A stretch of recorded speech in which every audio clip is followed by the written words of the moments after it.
The hotel room was quiet in a way Emily Carter did not trust. It was the kind of quiet that came before something important happened, though she did not know that yet. Rain slid down the tall window in thin lines, blurring the view of the harbor. Outside, the lights from the docks flickered like distant stars. Emily stood near the bed, folding a sweater she had already folded once before. She was tired from the drive from work, from years of carrying more than she ever said out loud behind. Her son Noah stood in front of the mirror. At first, Emily thought nothing of it. Noah often looked at himself before bed, brushing his hair, making faces, pretending to be older than he was. But this time was different. He was still too still. His shoulders were stiff, his hands hanging at his sides. Emily glanced up. Noah was staring at his reflection like he was waiting for it to move first. The mirror was tall and old, framed in dark wood. It showed Noah clearly as brown hair, his thoughtful eyes, the faint mark on his chin from a childhood fall. But the way he looked at himself made Emily's chest tighten. Minutes passed. Noah, she asked gently, "You okay?" He did not answer right away. He leaned closer to the mirror, studying his face with quiet focus, like he was solving a puzzle no one else could see. Then he spoke. "Mom," he said, his voice calm but serious, "who is the man who used to look like me?" Emily's hands went still. The sweater slipped from her fingers onto the bed. For a moment, she thought she had heard him wrong. Kids said strange things sometimes. But something in Noah's tone told her this was not imagination or play. "What do you mean?" she asked carefully. Noah lifted his hand and touched the glass, placing his palm where his reflection's palm met it. "I don't know how to explain it," he said. "But when I look at myself, I see someone else too. Someone older, someone familiar." Emily felt a sharp ache in her chest, like a door had been pushed open without warning. She sat down slowly. On the edge of the bed, the room suddenly felt smaller, the air heavier. "Noah," she said, choosing her words with care, "why would you think that?" He turned then, finally facing her. His eyes were searching, curious, not afraid. "Because I don't think faces come from nowhere," he said. "Mine didn't." Emily looked at him, really looked at him, and for the first time in years, she saw it clearly. The shape of his eyes, the line of his smile, the quiet confidence in the way he stood. Daniel. The name rose in her mind before she could stop it. Daniel Harper had been a chapter she thought she had closed. Not erased, never erased, but placed gently on a shelf she did not visit often. Chapter full of music, laughter, long walks, and promises spoken too soon. A chapter she never planned to explain to a 12-year-old boy in a hotel room. Emily swallowed. "You're thinking about your dad," she said softly. Noah nodded once. "I think so."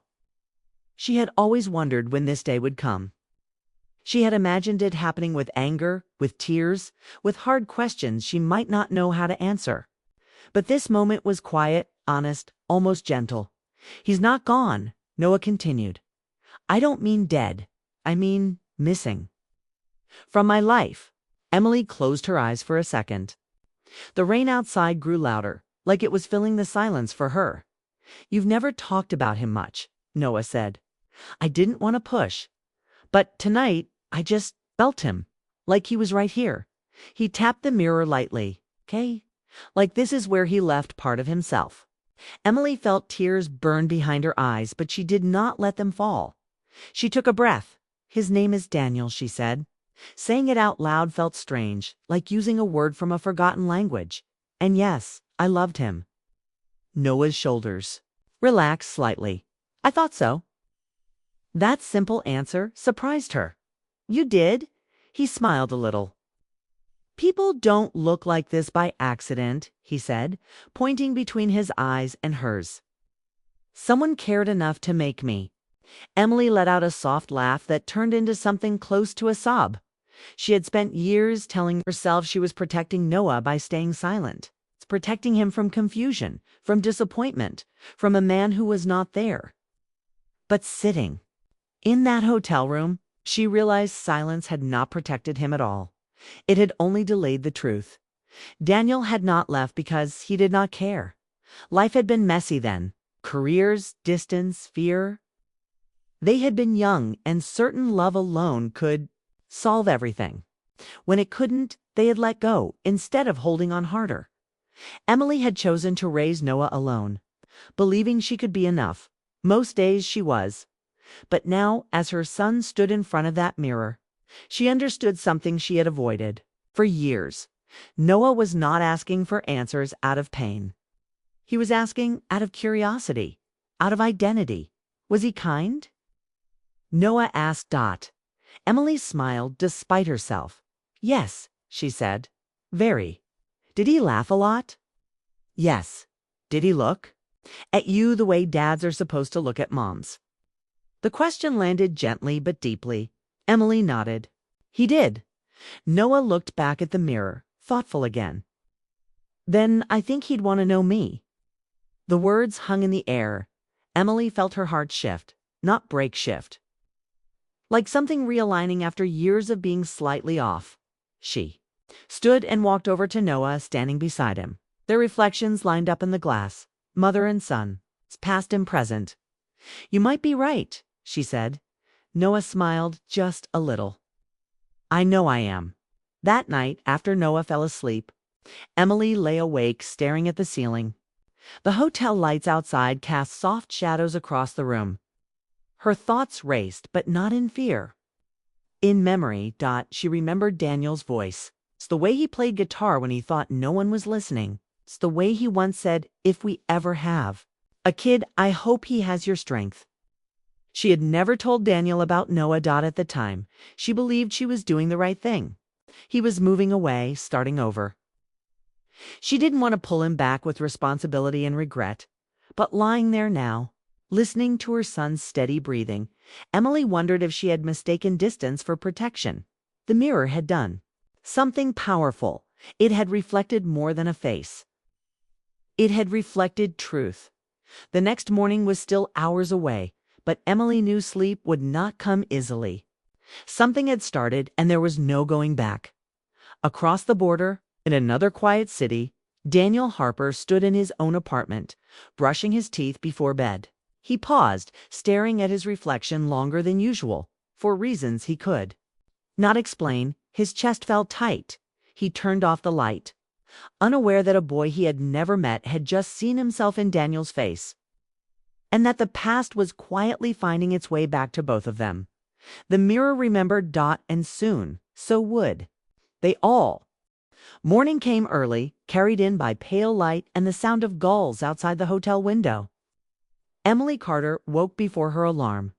For a few seconds, she did not remember where she was. Then the events of the night before rushed back to her, clear and heavy. The mirror. Noah's question. Daniel's name spoken out loud after so many years. She turned her head and looked at Noah sleeping in the other bed. His face was calm, innocent, and yet changed forever by the truth he had touched. Emily felt a mix of fear and hope rise together. Whatever happened next would shape more than just her life. They ate breakfast in the small hotel cafe. Noah was quiet but relaxed, sipping orange juice and watching the rain fade into mist. Emily noticed how confident he looked, like someone who had just solved a mystery about himself. Are you okay? She asked. Noah nodded. I feel lighter? He said, like something makes sense now. Emily smiled, though her hands trembled slightly as she held her coffee. She realized she felt the same way. After breakfast, Noah wandered toward the lobby to look at postcards and keychains. Emily sat alone near the window, watching people hurry past outside. Her phone rested in her bag, heavier than it should have. She knew what she needed to do. She pulled the phone out and opened a search page. Her fingers hesitated only once before typing Daniel Harper's name. The result appeared almost immediately. There he was. Older, yes, but unmistakable. The same eyes, the same quiet warmth in his smile. He lived in Vancouver now. He taught music at a small community college. He played guitar at local events. His life looked full, yet something in his expression felt unfinished. Emily stared at the screen, her heart beating fast. She thought about all the reasons she had stayed silent. Fear of rejection, fear of anger, fear that Noah might be hurt if Daniel did not want to be part of his life. But the mirror had already shown her something important. Noah did not need perfection. He needed truth. She typed a message, erased it. Typed again. Finally, she pressed send. Hi, Daniel. This is Emily. I hope you're well. There's something important I think you should know. Her hand shook as she locked the phone. Minutes passed. Then longer. Emily joined Noah, and they walked along the harbor, talking about small things, boats, school music he liked. She tried to act normal, but every vibration of her phone made her heart jump. That evening, back in the hotel room, her phone lit up. A message. Emily, I never thought I'd hear from you again. I've wondered how you were for years. She sat down. Slowly, the air leaving her lungs. They exchanged messages carefully at first, polite, cautious, then warmer. Daniel said he still thought about the past, about what they could have been, about the life he imagined once and then let go. Emily told him she had a son. There was a long pause before the reply came. A son. She took a deep breath. His name is Noah. He's 12. He looks like you. Time seemed to stop. When the phone vibrated again, Emily's eyes filled with tears. I need to sit down, Daniel wrote. Are you saying yes? She replied. He's yours. Silence followed. Emily waited, staring at the wall, listening to Noah hum softly as he packed his bag for the next day. Each second felt heavy, but she did not regret her choice. At last, the phone buzzed again. Thank you for telling me, Daniel wrote. One wish I had known sooner, but I'm grateful you trusted me now. Emily pressed her hand to her chest, relief washing over her. Later that night, she told Noah. They sat on the bed together, the lamp casting soft light around them. I reached out to him, she said. He knows about you. Noah's eyes widened, but he did not look afraid. What did he say? He was surprised, Emily said honestly, but kind. He wants to talk. He wants to understand. Noah nodded slowly. That's enough for now. The next weeks passed quickly. Messages turned into calls. Calls turned into long conversations filled with questions, laughter, and careful honesty. Daniel asked about Noah's favorite music, his hobbies, his dreams. He never pushed, never demanded. He listened. Noah listened to the first video call. Happened on a Sunday afternoon. Noah sat straight, his hands folded, his face serious. Daniel appeared on the screen. "Kay?" His eyes filled with emotion. They stared at each other in silence. I knew it, Noah said finally. You look like my mirror. Daniel laughed softly, wiping his eyes.